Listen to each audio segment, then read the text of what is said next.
Natumaini unaendelea vizuri sana mtazamaji wa Zone Media, na nikukaribishe kama kawaida. Nimekuwa nikikupa yote ambayo yanajiri huko katika anga za kimataifa.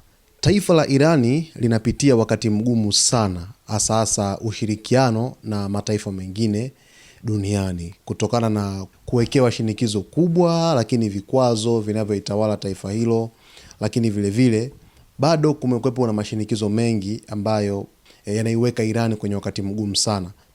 Sasa hivi jukwaa la uchumi la World Economic Forum WEF linafanyika huko Davos, Uswizi, na hapo awali jukwaa hili lilikuwa limeialika Iran kupitia waziri wake wa mambo ya nje Abbas Araghchi. Lakini ghafla baadaye Davos ikatengua mwaliko wa waziri wa mambo ya nje wa Irani kwamba hatakiwi tena kushiriki kutokana na mashinikizo kadhaa. Sasa habari inasema kwamba jukwaa la uchumi duniani World Economic Forum WEF kwa kifupi, linalofanyika Davos, Uswizi, limetengua rasmi mwaliko wa waziri wa mambo ya nje wa Iran Abbas Araghchi.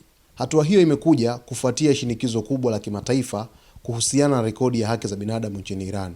Sasa baada ya kutengua mwaliko wa Abbas Araghchi kwamba hawezi tena kushiriki katika jukwaa hilo, na ikiwa tangu mwaka jana walikwisha ialika Iran kwamba itakuwa ni moja kati ya taifa ambalo litashiriki jukwaa hilo, Araghchi kupitia kwenye mtandao wake wa kijamii wa X, zamani Twitter, amefunguka mambo mengi sana kwa uchungu kuhusiana na utenguzi wa mwaliko wa taifa la Iran katika jukwaa hilo. Araghchi yeye ameeleza malalamiko yafuatayo. Moja ilikuwa ni sababu za kisiasa. Araghchi amedai kuwa jukwaa la uchumi duniani ilifuta ushiriki wake kwa misingi ya uongo na shinikizo la kisiasa kutoka kwa Israel na washirika wake nchini Marekani. Lakini mbili ni utetezi wa serikali. Amesisitiza kuwa ghasia zilizotokea nchini Irani ni matokeo ya serikali yake kujilinda dhidi ya magaidi wenye silaha na mauaji ya mtindo wa ISIS yanayofadhiliwa na shirika la ujasusi la Mossad nchini Israel. Lakini tatu, akaeleza kwamba shutuma za undumila kuwili. Waziri huyo ameshitumu shirika hilo la uchumi duniani kwa kuwa na vigezo viwili, double standards. Amehoji kwa nini mwaliko wake umefutwa wakati viongozi wa Israel kama Rais Isaac Herzog waliruhusiwa kushiriki Davos Januari 2024 licha ya tuhuma za mauaji ya kimbari huko Gaza kipindi kile. Hivi ni vitu vitatu ambavyo waziri wa mambo ya nje wa Iran amehoji kwa nini ushiriki wake katika jukwaa la Davos mwezi huu Januari umefutwa.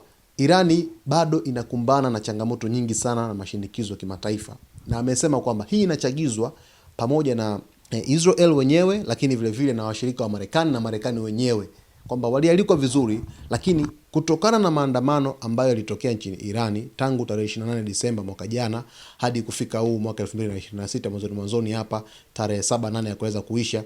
Sasa yale mauaji ambayo yalitokea ya waandamanaji, wameiona Irani kwamba imekiuka haki za binadamu na sheria za kimataifa. Kwa hiyo kama imetengwa, imekuwa isolated. Ni jambo la kusikitisha sana. Sasa msimamo wa shirika la uchumi duniani na mazingira ya tukio kwa Irani wamesema kwamba waandaji wa Davos wameeleza kuwa mwaliko huo ulitenguliwa kutokana na hali ya usalama na mivutano ya kisiasa inayotokana na ukandamizaji wa waandamanaji nchini Irani. Aidha, kiongozi huyo alikuwa anakabiliwa na tishio la kisheria nchini Uswizi, ambapo wanaharakati walikuwa wamejipanga kuomba akamatwe kwa tuhuma za uhalifu dhidi ya binadamu. Sasa hii ilikuwa ni hatari sana. Kumbe sasa hawa waandaji wa Davos walikuwa wameomba Abbas akamatwe kama mwakilishi wa taifa hilo kwa uhalifu dhidi ya binadamu. Kweli Irani inakumbana na changamoto kubwa sana. Mtazamaji, utakuwa unajionea ni kwa jinsi gani taifa la Irani kwa hivi sasa linakumbana na shinikizo kubwa kimataifa. Kuto kushiriki kwake katika jukwaa la uchumi la Davos pale Uswizi inaashiria kwamba mataifa mengi yapo chini ya shinikizo kwa ajili ya kuweza kuungana na Marekani pamoja na Israel na washirika wengine kuisolate, yani kuitenga Irani kwa kiasi kikubwa kwenye mambo mengi ambayo yanahitaji jumuiya nzima ya kimataifa kuweza kushiriki. Lakini katika ujumbe wake pia uliokwenda mbali zaidi, Araghchi alisema kuwa shirika la uchumi duniani WEF inajaribu kujionyesha kuwa na maadili, lakini kitendo hicho kinaonyesha kufilisika kwa kifikra. Amesema watu wana haki ya kujua ukurasa wa kweli na kujihukumia wenyewe.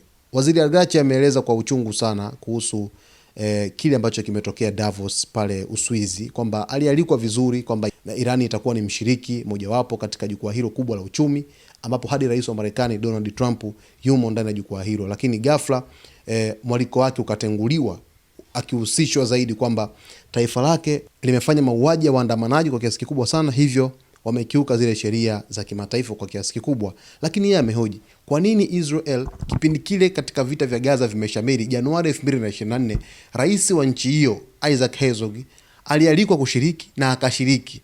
Wenyewe wanapata picha kwamba nchi yao imegubikwa na utengwaji wa hali ya juu, lakini vikwazo vimetawala kwa sababu ya mambo ambayo yametokea hivi karibuni tu kwenye maandamano, ambapo inakadiriwa kwamba kila shirika la haki za binadamu duniani na vyombo vikubwa vya habari wanatoa idadi yao ya vifo. Wengine wanasema watu 4,000, wengine 16,000, 18,000, wengine watu 20,000, wengine zaidi ya 10,000.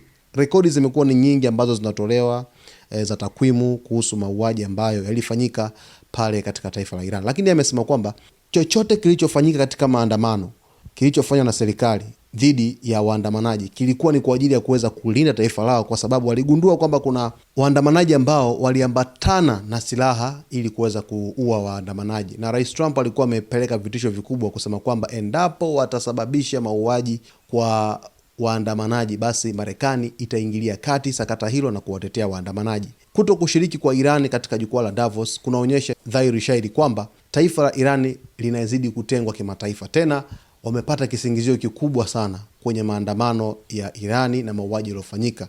Watafanya kila jitihada, kila mbinu za kuweza kuisolate Irani.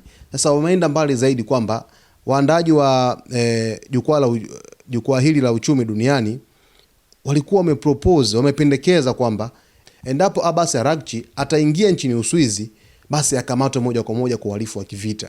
Ingekuwa ni hatari sana, kwa sababu kama angekamatwa, ina maana Iran ingeweza kurise vikali na kuonyesha kwamba kumbe kuna utengano mkubwa ambao unafanyika dhidi ya taifa letu na mataifa mengine, hususan kama Israel. Na mtazamaji, yote haya chokochoko zote hizi ni kutokana na ule uimara wa Iran kwenye sekta ya nyuklia, lakini pia kwenye sekta ya makombora. Nyuklia inapingwa vikali sana isirutubishe uranium kwa kiasi kikubwa, ili isifikie kile kiwango cha 60% cha kurutubisha uranium ambazo huweza kukaribia kutengeneza silaha za nyuklia, yakiwemo mabomu ya nyuklia, makombora ya nyuklia na kadhalika. Sasa mtazamaji wetu, kuna mengi sana leo hii nitakuletea huko Davos Uswizi yanayoendelea. Trump anazungumza muda huu na viongozi wengine wakubwa wanazungumza, marais wakubwa wanazungumza. Kama unavyofahamu tena mgogoro wa Greenland unazidi kupanuka. Kwa hiyo kaa karibu na Zone Media wakati wote, nitakumanganyulia kila kitu ambacho kinatokea huko. Basi kama bado hujaweza kujiunga nasi kwa kusubscribe, naomba usubscribe, lakini ulike video zetu, kucomment pamoja na kushare.